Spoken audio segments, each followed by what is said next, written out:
get ready to get sticky. Sticky Situations is sponsored by Corona Crush. Corona Crush is creating Jewish couples always. Join the Facebook group. Just search Corona Crush and look out for virtual speed dating events happening every other week. They're 100% free and 100% Jewish.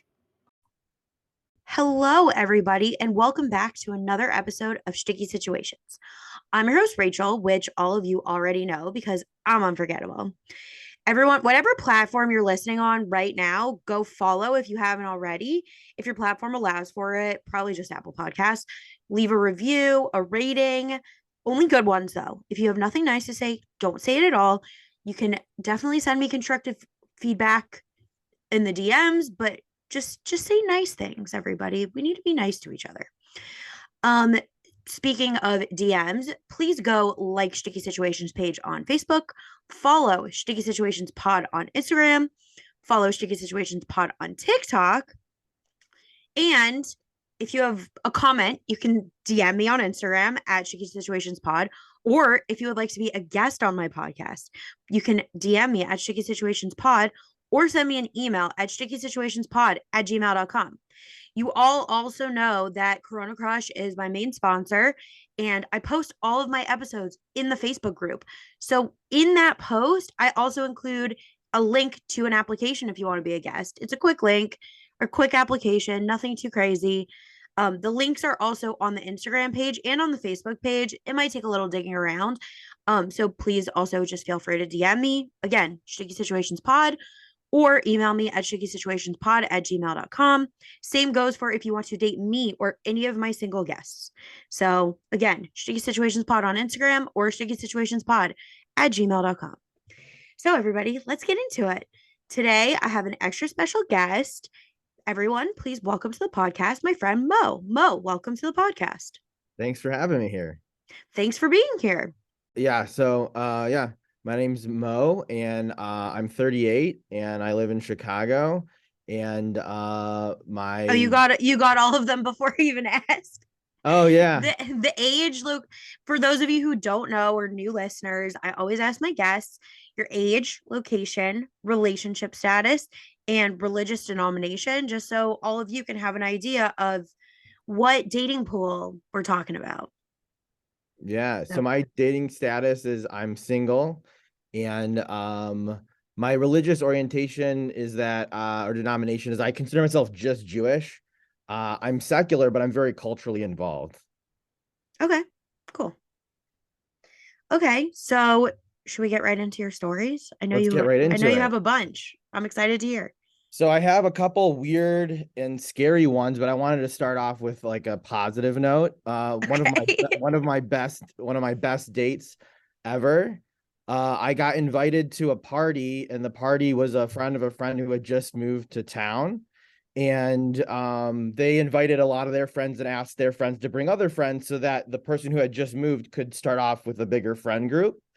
And the moment I got into the party, I opened the door, and this gorgeous woman opens the door and invites me in. And I feel like I got hit by a bolt of lightning, like exactly my type. And we didn't even exchange very many words, but I just felt like a spark. And she showed me where to put my coat, and we talked. And she mentioned that she really liked this hard root beer that somebody had brought, but they just ran out. And we ended up, which will come into play later in the story.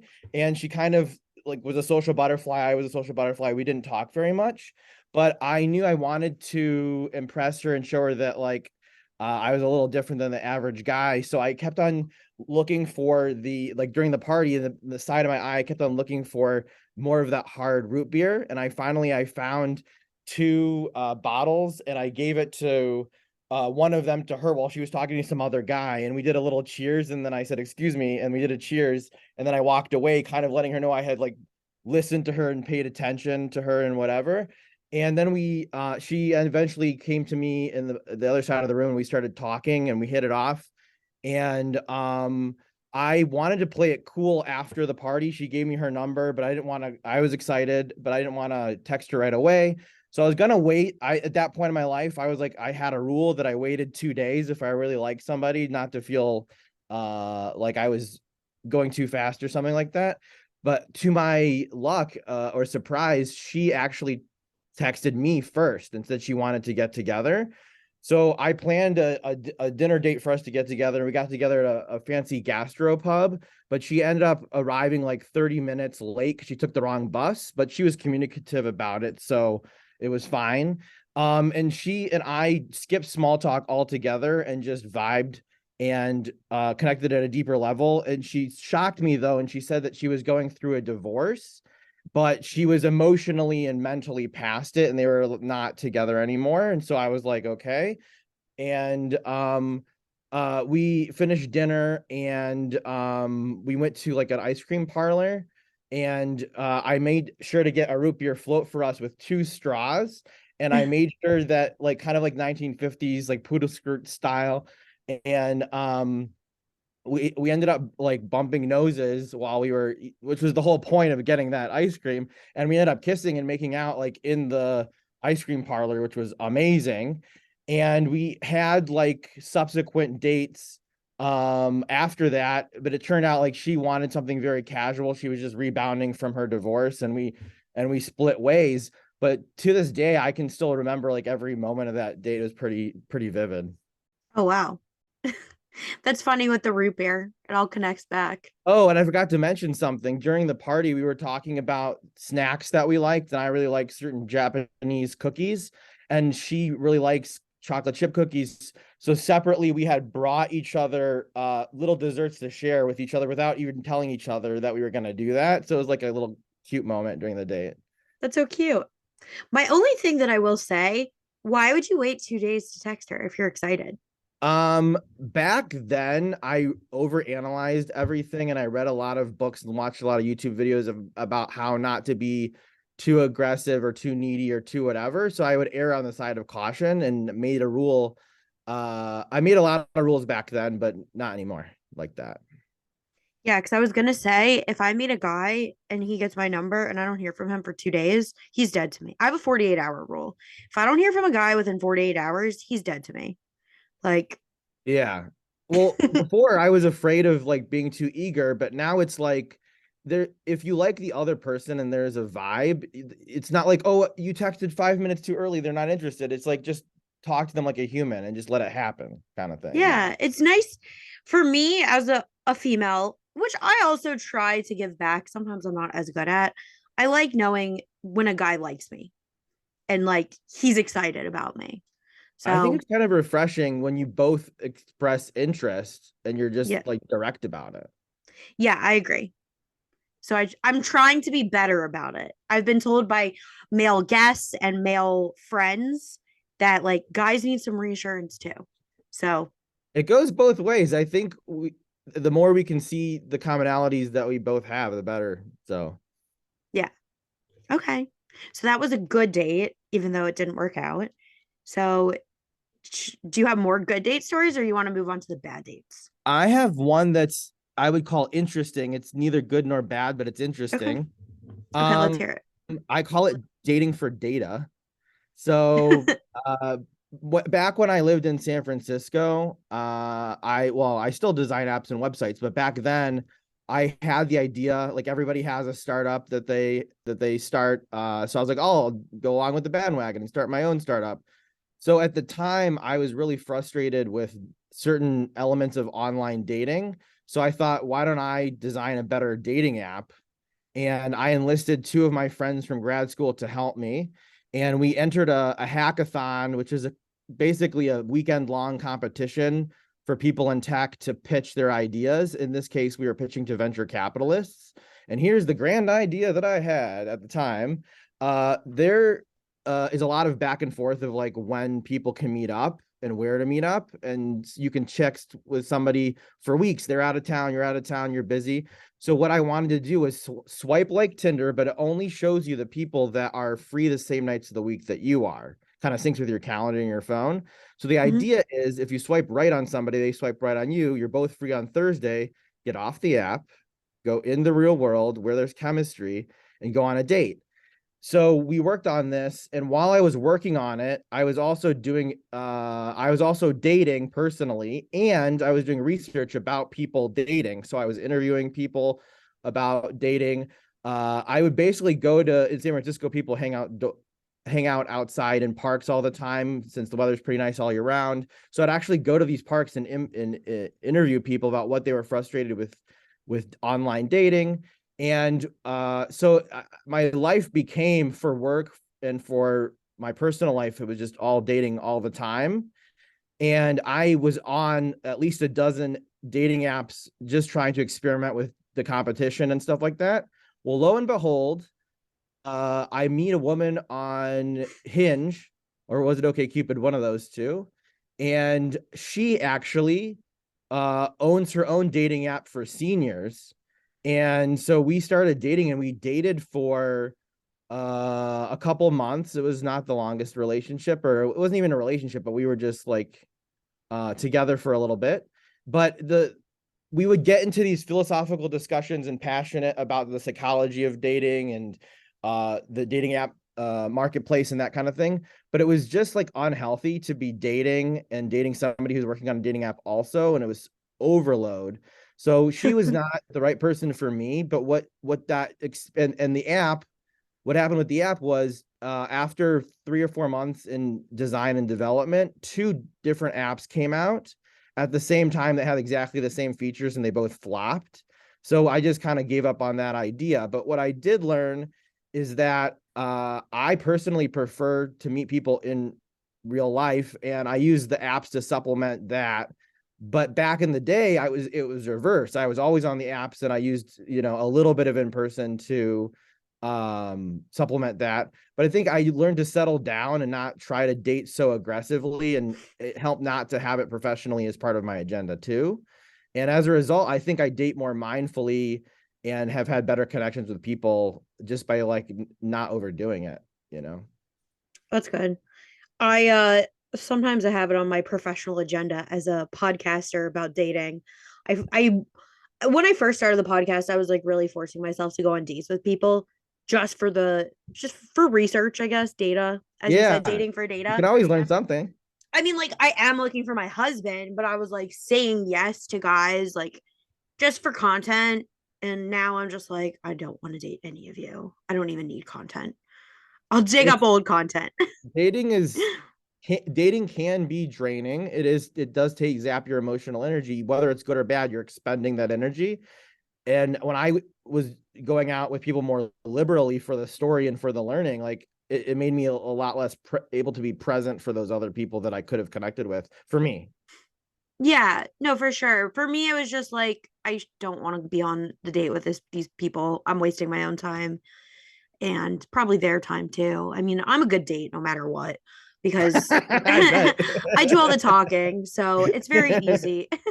Even Nice. like if the guy is socially awkward, I do all the talking. I mean, I let him talk too, but like I can carry the whole date if I need to.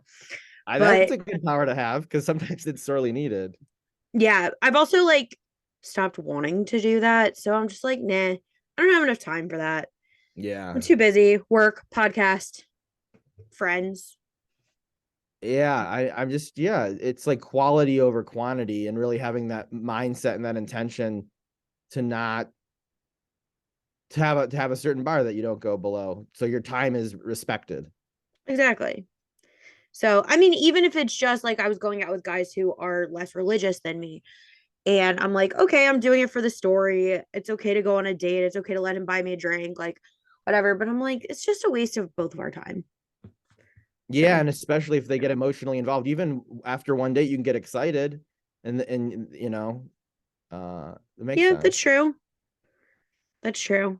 I'm never excited after one date, but like, I mean, unless like, It's hard eh, to it's it's hard for you hard. to be excited. Yeah. Yeah, it's hard to impress me. You say it in a way that doesn't sound like you're just saying it. I like it. I really it No, makes I it. mean it. I know, It's yeah. really difficult for a guy to like I'll agree to a second date, but very rarely I'm like, "Oh my god, I'm really into him. I'm so excited for this second date." It's I am, happened in the past, but like very rare. yeah. No taken. That's interesting. Yeah. Maybe I'm just picky, but I'm not picky I to say yes to a date. I'm picky like I'll give a guy a chance a lot of the time, but I'm Yeah. You know what's interesting is I'm not that surprised often, but when I am, it's always little things, little details, little gestures that matter so much for some reason. Yeah. It's interesting, like when you were telling your original story that you guys each brought each other like a little dessert thing. Yeah. It's cute. I don't think I've Yeah. ever thought to do that. Like, It- unless it was somebody who like I was dating like yeah. for a while. It was just something that felt right because we were so enthusiastic about the treats. But yeah, it's not it's a bold move. Yeah, it was funny because I don't really have a story like that, but one time I went, I think it was on a second date. The second date was like pretty soon after the first date, but the first date was like right after my birthday. And it came up on the date that it had just been my birthday, like a few days before. Yeah. So on the second date, he like gave me like a little card. It was kind of cute. There was like a little candy inside. It Yeah. wasn't like anything crazy, but I was like, oh, I would not have done this. Like, it was Yeah. thoughtful. Like, it didn't work out, but like, Yeah. thoughtful. Um, But that reminds me, yeah, I don't think there's you can definitely give a gift that's too big or too intense too early, but you can also do smaller gestures, trinkets and that kind of thing. It reminds me, a woman that I dated many years ago, she mentioned what her favorite restaurant was on our first date, and mhm. and I wanted to give her a gift for her birthday, and we'd only been going out for like 2 or 3 months, but I thought I would get her a gift. So I actually I went to the restaurant didn't have anything that they sold that was like something I could give as a gift. So I went to their website, I downloaded the logo of the restaurant, and I like went to Etsy or some website and made it like a little magnet you can put on your fridge of her favorite restaurant. And I was afraid like when I gave it to her, I was really happy. And then right afterwards, she was silent for a minute. And I was like, oh God, I scared her off by giving her a gift. And it turns out that she loved it. So sometimes, it's just the right thing, even though you might not think so. Yeah, I mean, like, that's a hard time. Like, I don't know. I guess I've never dated a guy like I've only dated one guy like around my birthday where it was we were dating for a significant amount of time. He didn't give me a gift, but he took me to like a very, very, very nice dinner. He spent the day with me, but like I'm not like a gift person, so like I'm That's not your bad. love language. Yeah. No, gifts is not my love language, so I'm bad at receiving gifts because I don't want anything usually.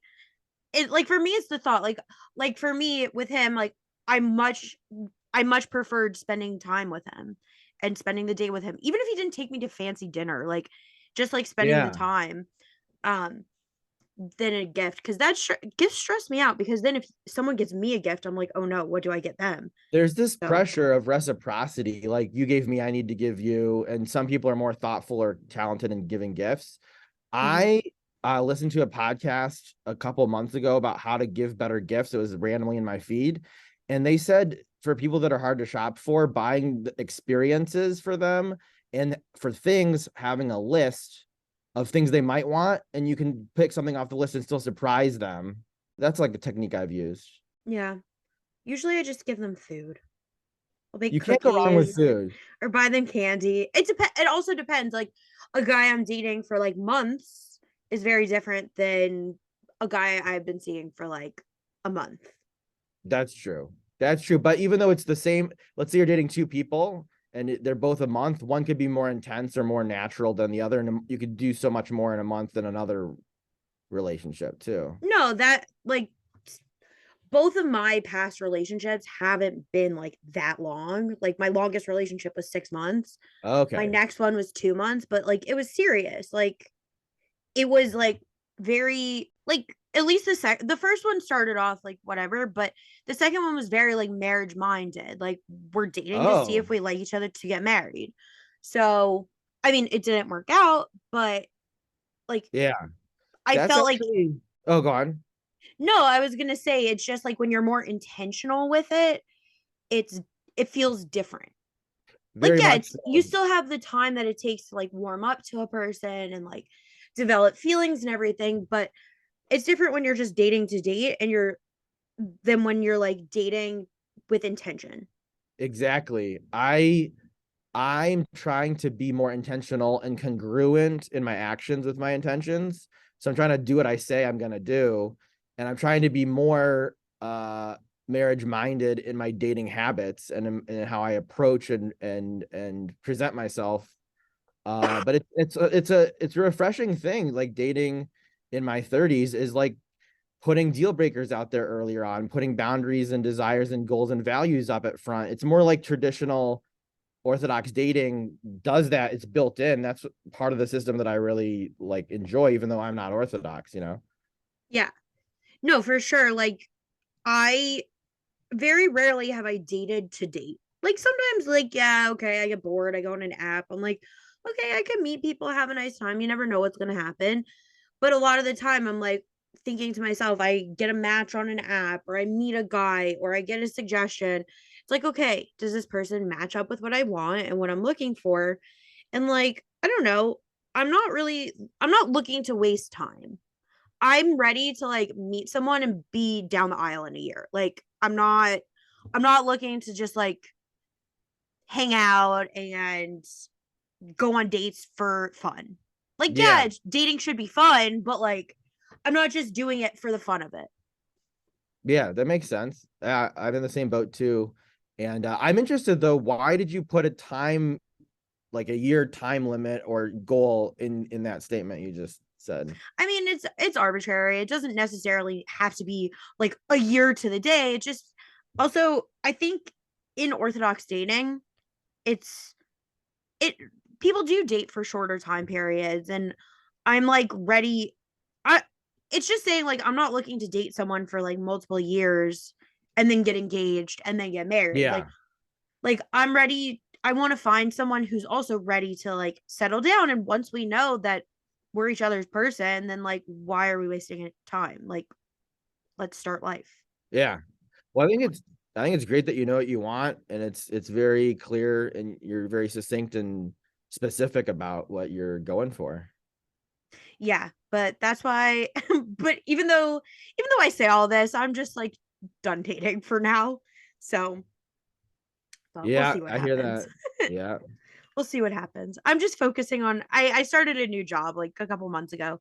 So I'm still like getting acclimated and Yeah. doing It can take that a and the while. podcast and just trying to like live my life. And Yeah. if it happens, it happens. And and yeah, and this podcast is a part of that. Yeah. I mean, we all come on here to discuss our dating journeys. All of my listeners are very familiar with my dating journey at this point. Like, you've listened to 30 some episodes. So, but we've digressed a lot. So I want to get back to you and your stories. Okay.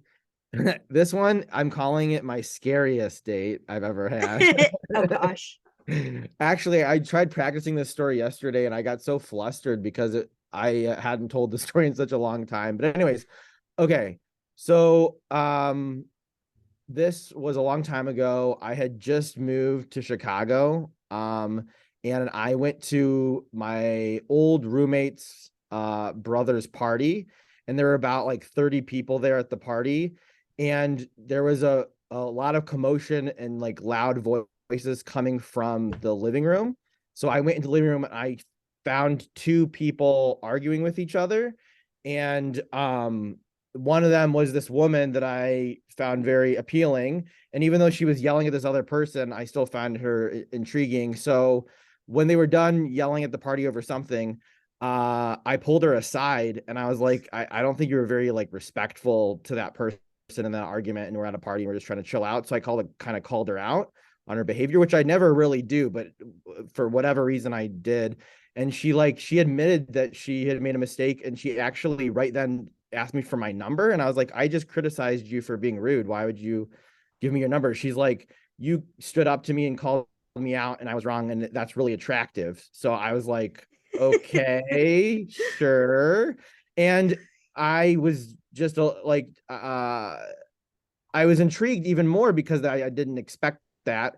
So we went on a couple of dates, nothing too special, except for we actually on the fourth date got into some argument over something. I can't even remember.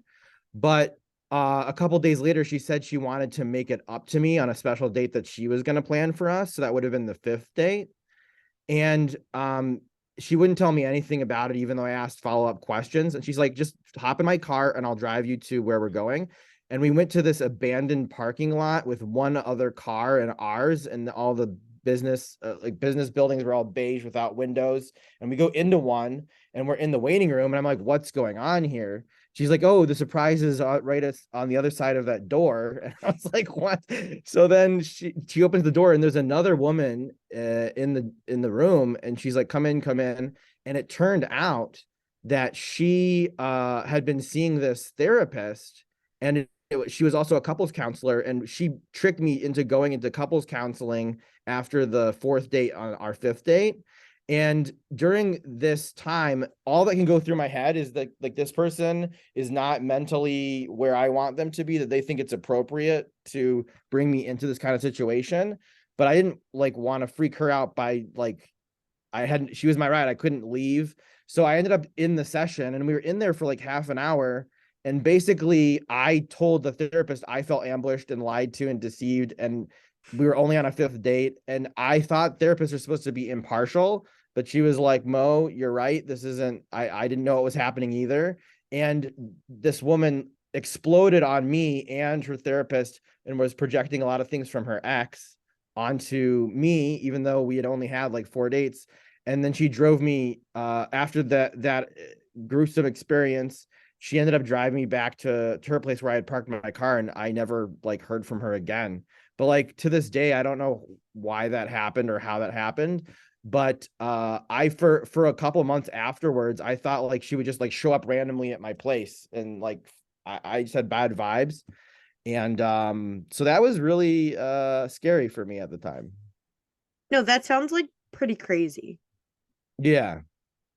Like I understand like maybe a preliminary, like once you're in a relationship, going to a preliminary session with like a couples counselor maybe or something, but like on a fifth date, like what the heck? It was crazy. And I just was like, I don't want to add to her stress or anger so that she might lash out at me in some way. Like, I don't know. Yeah. How was the drive back? Did she say It, anything? it was dead silence. And for some reason, all I could think about was like old black and white Mickey Mouse cartoons, just to distract myself from how awkward it was in the car. Oh my gosh. That's So like random. that's kind of why I'm happy I live in New York City. One of the only reasons I'm happy I live in New York City is nobody has cars. So it's very rare that like I'll date a guy who has a car and will pick me up in a car. And it's Yeah. usually like I'm meeting him somewhere. Oh, I did have an addition. I always forget something about the story that I have to re-interject. That's okay. Yeah, of course. Um, uh, I was texting back and forth with this person from the previous story a lot while we were seeing each other. And the person's name was close to another name in my phone book, and I accidentally texted something that I shouldn't have texted that other person. And to this day, I created a fake name for the other person that I accidentally texted, so it's different than all other names. That'll never happen again. It was a family member, got a text intended for somebody I was dating, not a comfortable moment. Oh no. That's the worst. And we never shall speak of it again. Yes, exactly. So you never heard from the girl ever again though. Never heard from her again. I thought I would. And for the better, I don't think it was healthy to be around each other. So, Yeah. For sure. She seems a little bit cuckoo. in my at one point in my life, that was what I went for some reason. I don't know why. Was the crazy? Yeah. There But was something like about it. I don't know. Sometimes like I think I'm crazy, but in a fun way. Like I just have a lot of personality. Sometimes crazy can be fun, but like not mentally unstable. Crazy can overlap into intense, and intense things when they're good can be very nice. But intense things when they're bad, obviously it's the other end of the spectrum. But I guess it's the intensity that I really liked about people, and intense people can be, a little off the wire so from time to time. Yeah. Okay. Do you want to tell one more story before we take a break? Yeah, yeah. Okay. The date that would never end is the title of my next story. Um, there was a point on OkCupid where I wasn't getting any matches, so I got really weird and creative on what I would try to do to get people to match with me. One thing I did once that was successful was that I would copy bits and pieces of a person's profile and then put it into my profile, and then I would message them and they would see their own profile when they'd read my message in my profile. And it didn't work for most people. It's kind of a stupid thing to do, but I was experimenting. And one of the women responded, and she called me out. She's like, "Why did you steal my profile?" And I said, "To get your attention. Did it work?" And she said, "Yes, touche, you got me." And so it actually worked for that one person. And at that point in my life, I like to make more elaborate first dates for some reason.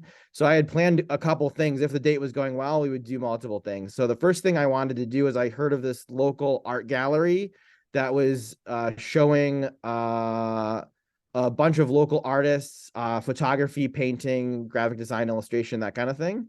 And we went to the art gallery, and it turns out I had read the calendar wrong, and that exhibit was over, and there was a new exhibit, and that new exhibit was not safe for work imagery, and it was very intense, and I didn't realize that until my date and I entered the gallery. And then I quickly turned to her and said, this is not what I thought it was going to be. I apologize. Do you want to leave? We can go do something else. She's like, nope, we're here, let's see, let's what. So she was cool, she was like down to hang out. I felt very awkward because that wasn't the kind of vibe or energy I was trying to send, and I think she might have thought like, oh, I said it was a mistake, but it was really me trying to be like aggressive in a certain way on the date. So it was fine, there was nothing wrong with that, except for that I just felt awkward.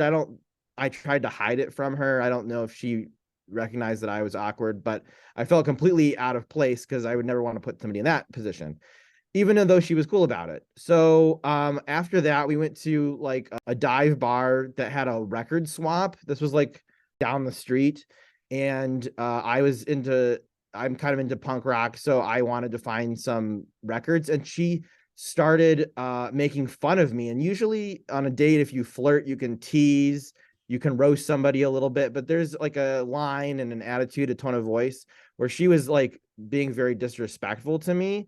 And at that point, I probably should have called her out. But she just continued to berate me and whatever. And I would change the subject, and then she'd settle down or whatever like that. At that point, the date should have ended.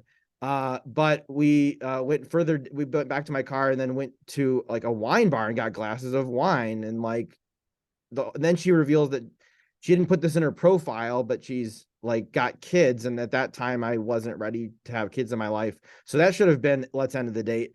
But problem, one of my problems historically has been I don't always feel comfortable ending dates, even if it's not the right match. So I just kept on letting it go and go. And I just thought if I was boring or if she would make fun of me enough or something, that she would just end the date. And we end up going to, for some reason, coffee after that, and it just would Oh my not end. gosh. It lasted the whole day because I was a coward and I didn't say I've got to go or this isn't working or have a nice life, so that I feel like I wasn't respectful of anyone's time during that date. Yeah. I don't know. It's one thing if like you're having a good time, You know what but it was? Is like I had just moved and to San Francisco, and it was like wanting connection with people was more intense than it would be at other times. And when you're new in a place, even bad attention sometimes feels better than being alone at times, but it's not healthy, definitely not. yeah, for sure. Also, I just like can't imagine being on a date for that long if I don't want to be there. Oh my God, I'm still angry about my time. I feel like after I don't know, after one place, I'm just like, okay, bye. It's no Unless I'm harm, no unless foul. Actually, saying no is a very kind thing to do. It may not seem nice in the moment, but it's kind. yeah, I mean, unless like I'm having a good time. And Yes, then the yes. guy's like, okay, should we do this or that? And I'm like, okay. Because if you're But not communicating where you're at, how are they supposed to know? yeah, and then I don't like I have I talk a lot, and so my dates tend to be long. Like I'm a pretty good conversationalist, if I do say so myself. So like if the guy is also a good conversationalist, then my dates will last a while. So like I've Yeah. had dates where like I meet up with a guy and then we do whatever we're gonna do, like whether it's drinks or an activity or coffee, and then we take a walk. But if I'm not into it, I'm like, okay, I'm going home. Yeah. Yeah, that's the thing to do. It doesn't always come easily, but that's what you're supposed to do is Yeah. bow out and gracefully exit, you know? Yeah. Oh, what I'm working on is if I really don't want to be there, just leaving. I've had a bunch of friends say that they've done that. Um, it's like not the nicest thing, but I don't know. I don't I think I had I had a woman exit, like totally Irish exit during a date once, and she was basically just like it was like a pleasant, nice date, nothing too out of the ordinary. And then all of a sudden, she just gasped, looked at her smartwatch, and was like, "I have an emergency board meeting right now." And then she's left the coffee shop. do you think she actually had a board meeting? I don't think so. Like, because no, I don't. That's so funny because I feel like you could be so much less dramatic. Just How long had she been at the date? it was like 30 minutes. Okay.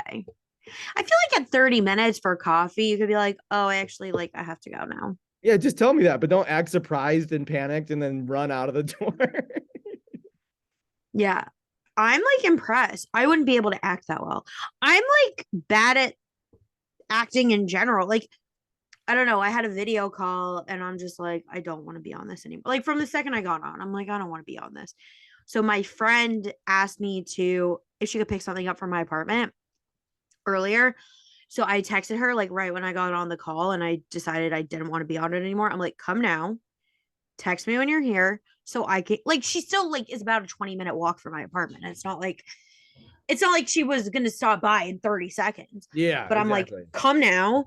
By the time you get here, that'll be enough time for me on just be on this call. And then I'm just gonna be like, oh, by the way, my friend has to come pick something up and she just texted me that she's here, but I have to go. And I'm bad enough at saying that. And that's not even a lie. Yeah. I try to be a little bit subtle about it at first, and the trick that I always do, even if it's a good date, but it's you don't want certain first dates, you don't want them to go too long, even if they're good sometimes. So I'll just be like, "So what are you up to later this week?" "Oh, okay, I'm busy tomorrow. Actually, I want to call it an early night," and then boom, boom, boom. That's the only way I know how to end a date, whether it's good or bad. Yeah. Sometimes I'll just be like, oh, it's getting late. I gotta go to bed. Oh, you have to do the fake yawn, and yeah. Mine aren't fake. Like in general, Oh, you have the real ones? in general, I'm exhausted Yeah. always. So like I had a video call the other day and I was just like exhausted, but I just wanted to get it over with. So I didn't want to reschedule. And I was yawning the whole time. I was so tired though. Because the 2 nights before that I was out late, like I had stuff going on. And then I'm on this call and like it was right after I got home from work and I'm like, I'm exhausted and I don't want to be talking to you right now. Yeah. But whatever. Yeah, that I'm like kind of mad that I actually did the call because like I wasn't going to because the guy was like kind of wishy-washy. It was a second call and he was Okay. he was like wishy-washy about it. Like after the first one, he's like, "What did you think? Like, what do you want to do?" And I'm like, "I don't care." I was like, "If you want to talk again, we can talk again. If you don't, like, that's fine Yeah, too." be decisive. Yeah. I'm like, I like a man with a plan who like shows initiative. I'm like, don't ask me. I don't want to tell you what to do. So yeah, and then so I have this call with him and I literally was on the call for an hour and a half. That's so much time I could have spent watching TV. Like Yeah. I could have TV. gotten through the whole rest of the Bachelor episode that I was watching instead of having that call and gone to bed a little earlier. And then he took 4 days to text me afterwards. Uh-oh, that's too long. 2 days is Yeah, still too long. Four is I'm definitely, like, yeah. no, I told him. Actually, I was kind of bratty about it. Just because like I was annoyed. I'm like annoyed when guys waste my time.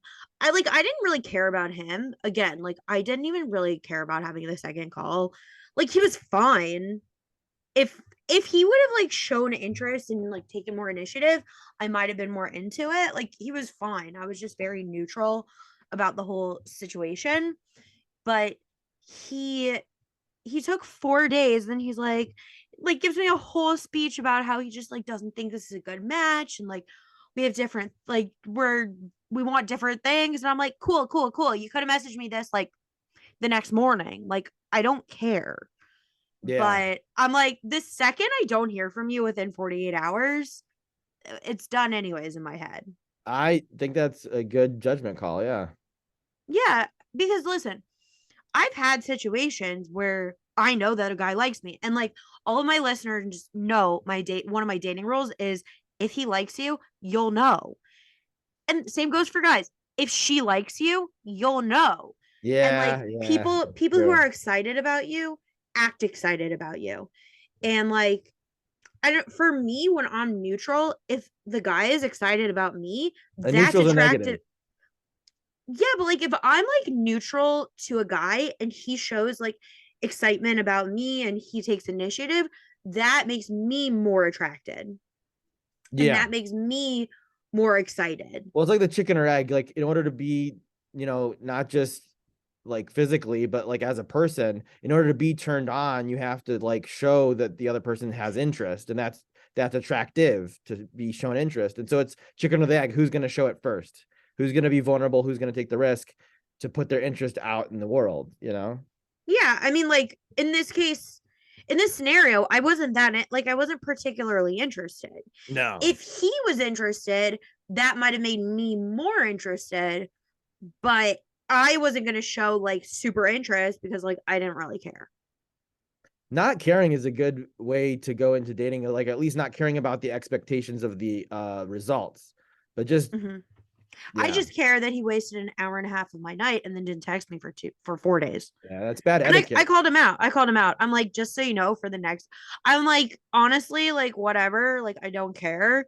Like, I was going to text you and tell you no, but then I forgot because, like, I have a 48-hour rule. And I'm like, honestly, I'm just letting you know I'm a busy person. I took time out of my very busy schedule when I was exhausted to talk to you. The least you could have done is text me the Yeah. next day. Yeah. Like it's just common decency and respect. I'm like, I feel disrespected and I feel like you wasted my time. So thank you. Goodbye.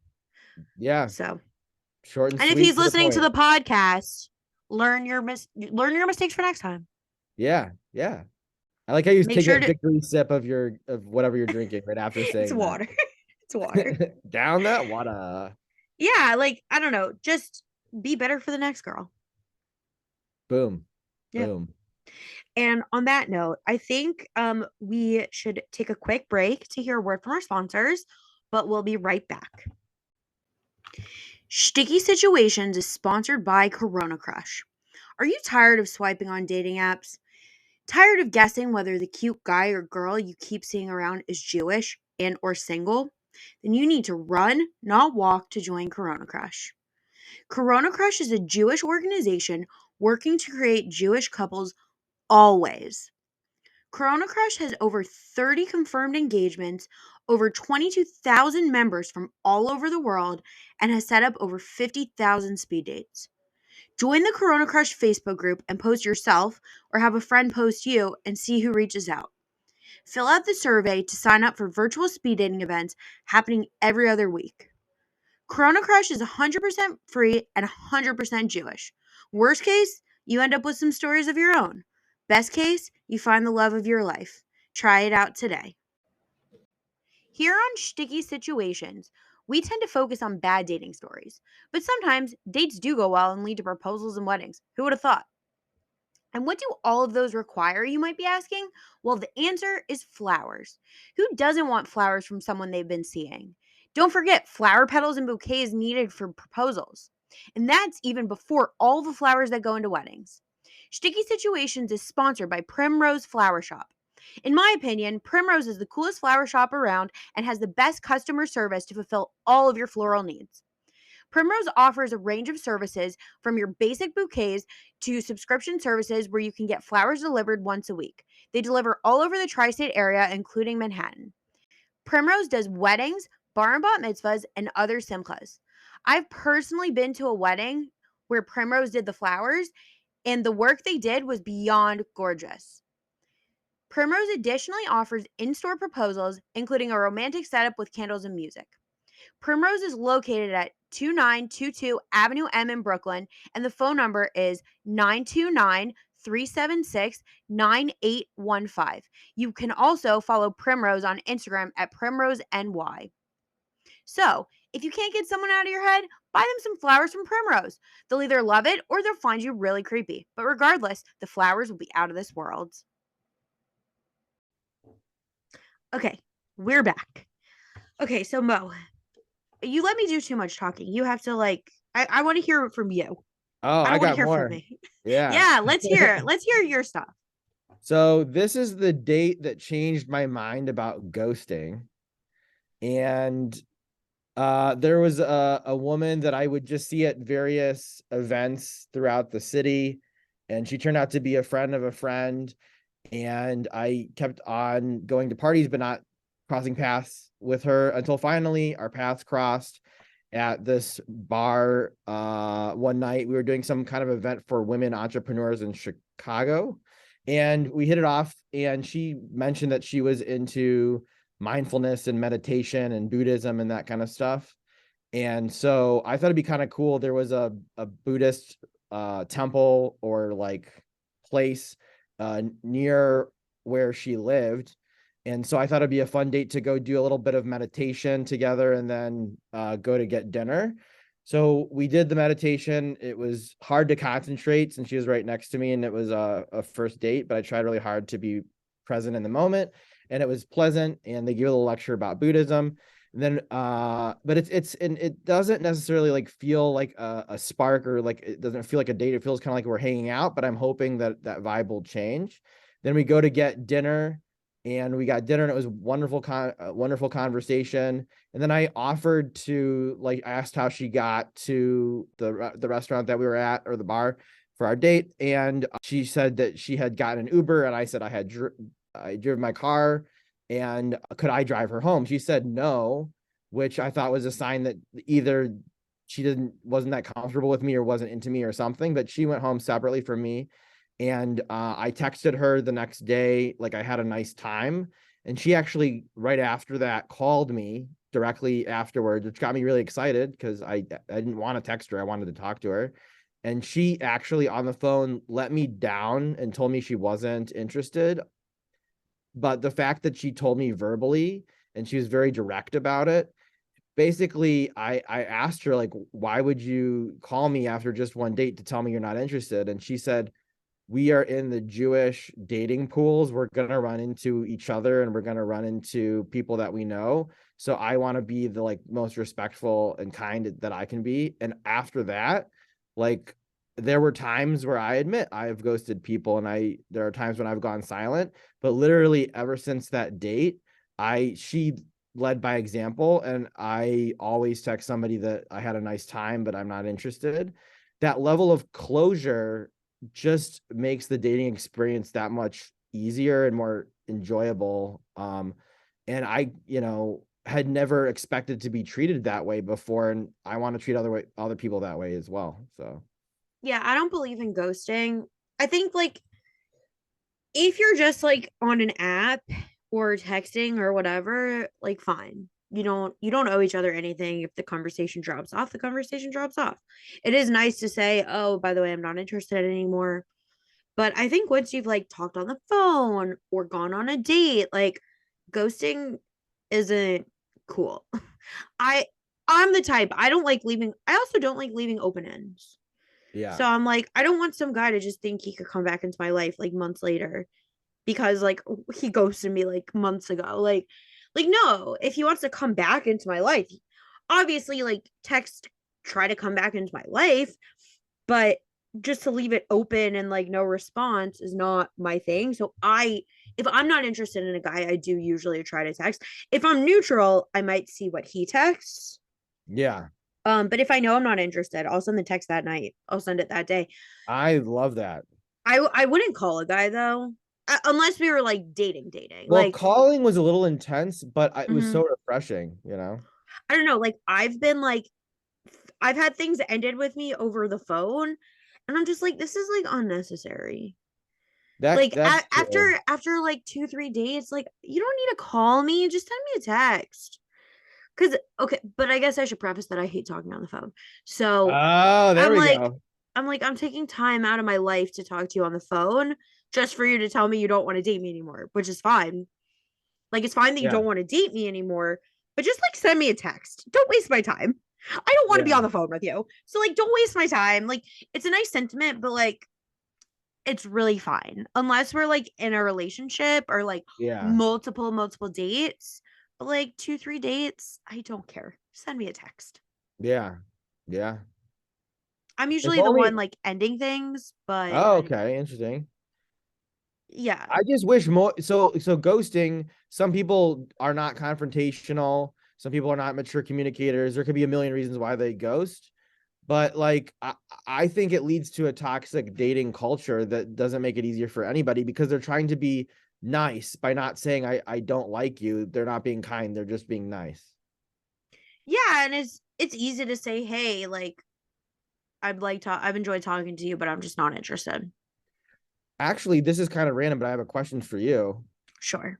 Um, in your experience, in times when you've dated and gone on a couple dates with a guy and you didn't hit off romantically, how often do you want to be friends with those people, and how often does it actually convert to a genuine friendship? Never. I never want to be a guy's friend. I okay, so I'm also at a point in my life I don't believe in platonic friendships. Ooh. Um to a certain level, yes. And I do have guy friends. I keep they're at a distance though. Like I'm not like confiding in guys unless I'm not confiding in anyone straight because I've had very close Wait, did you say you're not confiding in anyone straight? any straight males. Oh, okay. Like if I I don't feel comfortable being close friends, like close friends with a guy that there's potential for something to happen or for someone to develop feelings. I've already been in those situations on both ends. I've been in situations where I've been close with a guy and I've developed feelings and like they were unreciprocated, and I've It's been in the opposite situation where I've been very close friends with a guy and he's developed feelings. And I I think also like if you go on dates, it's different, I guess, like if you dated for a while as opposed to like gone on like 2 dates. Like yeah, I see guys around who have gone on like 1, 2, 3 dates yeah, with, and like it's fine. Like there aren't feelings. I don't necessarily want to be friends with them. makes sense. Um, I guess it depends on the person, maybe. Um, I mean, I live in a community where like everyone knows everyone and everyone does the same social things, and like it's always nice to have someone that you like. I don't want to be avoiding someone at shul. Like Yeah, I don't want to go to shul and have to avoid someone. exactly, Like exactly. I like being on good terms with people, and like especially if I think he's a really normal guy, I'm just not vibing. Yeah, I might like think through my friends list to like, oh, do I have a friend that might be better for him? yeah, Um but it also depends on the scenario. Like, I think also if it's a scenario where the guy ends it, or if I end it, but I didn't like something that he did, or yeah. I didn't like how he treated me, I'm not going to set my girlfriends up with him. No, of course not. Um, Yeah, but, and I'm not saying like if my guy friends are listening, like I am friends with guys, but like I don't have an interest in being close friends with pretty much any guy, let alone a guy who I dated. yeah, yeah. Makes Like, sense. okay, if it's like a very amicable, like, oh, there are no feelings, we're just not meant for each other, like maybe I'll invite him for a Shabbat meal. Like, that's fine. But I don't necessarily want to be friends. I Yeah, think it's like I'm okay being friendly or like acquaintances, yeah, yeah, yeah, yeah. but like I don't need to be friends. And like, I don't know. I might be contradicting myself a lot. I just Okay. I don't think it's healthy from my own personal experiences. Again, I just don't believe in like very close platonic friendships. I just don't think they exist. I think at some point someone develops feelings, and if you're meant to be with that person, great. Like, okay, we're Yeah, best yeah, friends and then we fall in love. That's amazing. Love story right there. But like I don't yeah, think I don't, yeah. I don't think it's possible. It's also like, if someone did have feeling, like you could develop some sort of feelings in 2 dates, 3 dates. And like, so are there ulterior motives in being friends? Yeah, it can get ambiguous or messy, potentially. Yeah. I haven't made that many friends through dating, but some of my best friends that are female women, I met through going on dates. There's not that many that have successfully converted to real friendships. Yeah. Yeah. I just like, if it happened ever, it's fine, but like I'm not pursuing that. Like I have a friend and she was on the podcast like a long time ago, like one of my first episodes. And she has so many guy friends and she literally went out with all of them at some point. Like she that's how she became friends with all of them. Like she dated them. Yeah. And Well, yeah, some people date differently. yeah, and I'm just like, okay. But that's like, it's just like not my vibe. I'm also like, I'm more of a girl's girl. So like I like having guy friends and for social reasons, and like again, if my guy friends are listening, I do care about you. We are friends. Like don't get that wrong, but like we're not like, I'm not looking to be best friends with a guy. Yeah, yeah. I also like, I don't believe that you could be friends with your exes. Like there's always like some ulterior there, I think. There might be some truth to that. Yeah. Like all of my exes, like my real exes, like I ha- haven't had like it's no contact. Yeah. Like the only reason to ever get back in contact with an ex is because like you want to try to reconcile, Or you forgot or something at their place. yeah, but I'm saying like I know. like I dated like both of my like real exes, like the relationships ended over a year ago. So it's Yeah. like the only reason to like have contact is like to try to reconcile, or if it's like, oh my gosh, like it's been a year, like or 2 years or 3 years, or it's been so much time, it's like, oh, I actually like, I was thinking like I'm over it, but like maybe like I have a friend for you. And like Yeah. I have tried to think of like girls who might be good for my exes. Yeah. I think it's hard to do that. Um, but yeah, I don't believe in being friends with people I dated. Yeah. I hear you. Unless they come out as gay, then I'm fine with it. Yeah. I feel very differently about male female relationships, but I think they're definitely possible. There's women that I view as like my chosen family that like I'm really, really tight with. But I've always had more female friends than male friends, even growing up. So there's just something about that dynamic that, and a lot of the, yeah. So anyways, I digress. No, I mean, I think it's an interesting topic. I have very like my views on it are just come from a lot of like personal experiences. Fair enough. It's Yeah. like, do you know how much it sucks catching feelings for your friend who like you're Yeah. so close with and It's they don't like you horrible. back? Like that's Yeah. terrible. That's It's like the worst. terrible. That's like worse than like a real, that's almost as bad as a real breakup. Like It can because be in worse some, sometimes too. yeah, or in a way like, I don't know, even when I had the situation where I was really good friends with a guy and he never told me he had feelings for me, but it was just like something that was kind of obvious and like I knew, but like he never said anything. So I was just like playing it off like, oh, he never told me. So like I could keep being friends with him. But like it still sucked hurting him. Of course, you never intentionally want to do that to somebody else. Yeah, when you're good friends, you really care about someone. Yeah. So, but yeah, that was a big digression. But I think it's an interesting thought. So, okay, back to you. Let's see. So in prior to the pandemic, like many other people, I had never dated long distance before. And when there is such a lack of personal contact but socially with people, online dating and video speed dating through all all through Corona Crush became like, and web and Facebook groups like Corona Crush became really popular. And I started talking to somebody who lived halfway across the country, and we would do very creative online dates. And like, for instance, she wanted to travel to Paris, so like using Google Earth, we together took a virtual tour of Paris together since we couldn't be together or travel. Like that's what we did. So it was nice. We talked That's like every cool. day. Yeah, we did. I wanted to make it as realistic as possible, even though we never met.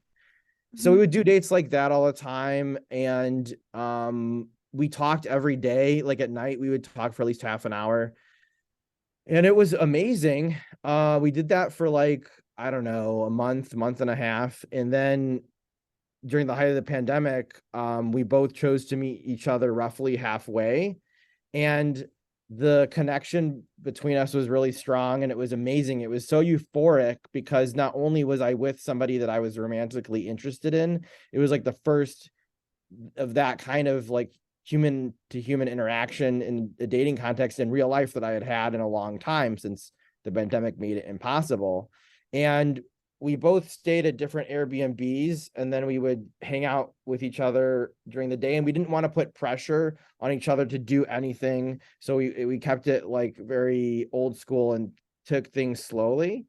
And we both left like, and when since we both traveled a part of the country to go meet each other halfway, we wanted the date to last more than just a day because it took like so many hours to get there because I wasn't flying at the time. I drove and I hate driving. So we basically spent 3 or 4 days together. And Mhm. I was working like remotely, and she was too, so it didn't really matter. Even though during most of the time we were like hanging out with each other, we get work done and stuff like that. And it was so magical, and those days went by so quickly. I went back home and we talked every day and everything was great. And then because it was so good, we went there. I decided to visit her at her hometown, and I would take a flight to go see her. And during that time, we were that was another 3 or 4 long date. But on day number 2 out of the 4, I didn't know this at the time. I couldn't put words to it, but I wasn't feeling the spark. I wasn't feeling the connection. And what I had realized was I liked her, but the chemistry we had online and the chemistry we had in person were very different. And I kind of realized certain things about how we interacted and about her made me feel like she wasn't the right fit. But I decided at that point on day two of the 4 day vacation. So I didn't know what to do. So I called my like best friend or one of my best friends, and I told him the situation that I was in, that like I realized she wasn't right for me. I don't want to lead her on. I don't know what to tell her. And it got built up. It was such a big event to meet up the second time. And I meant to tell her that in a calm, collected way, but at the beginning of the day, and then it kept on like getting later in the day, and we had this big romantic dinner planned, and I didn't want to like ruin the dinner, but I couldn't tell her after the dinner or during the dinner because that would ruin everything. So I ended up going to dinner with her at one of these restaurants that she really wanted to go to with a romantic partner that she had mentioned, which is why I picked that restaurant on that day.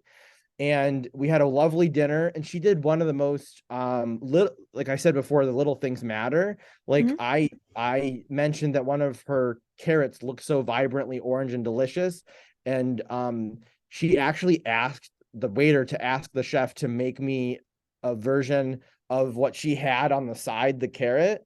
And so I went to the bathroom and then I came back, and there was like this carrot that she had asked for to be made specifically for me.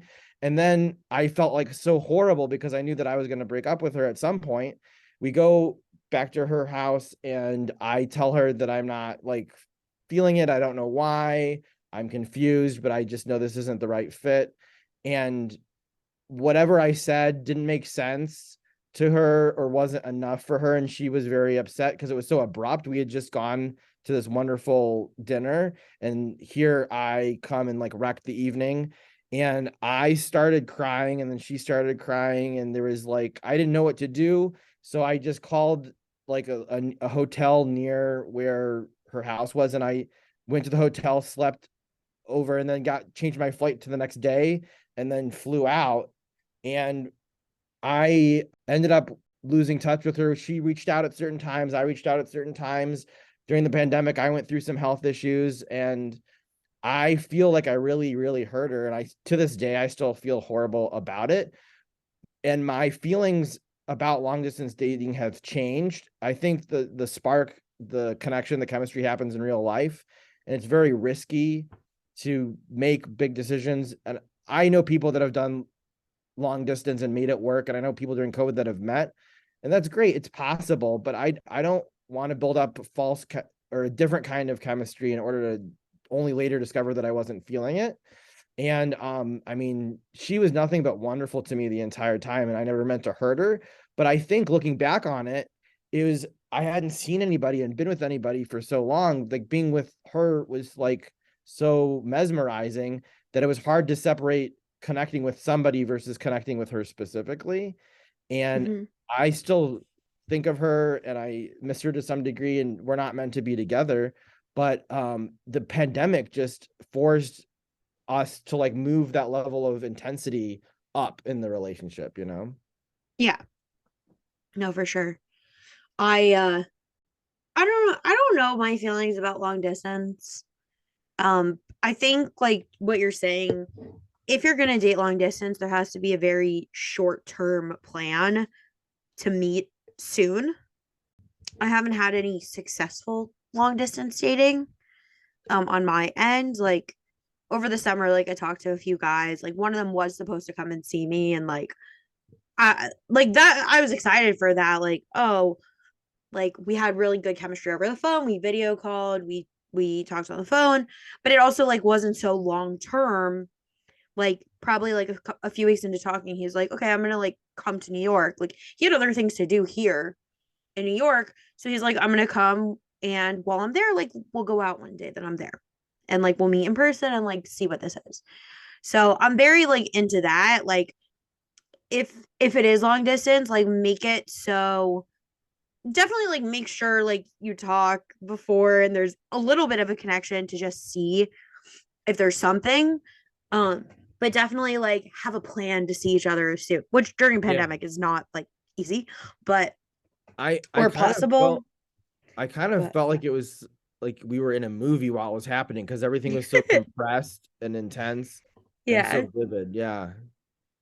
Yeah, I mean, I do think the pandemic intensified things, like especially if the whole relationship or experience is over the phone. Like, I don't know, like I didn't date so many guys in person like during the actual like height of the pandemic.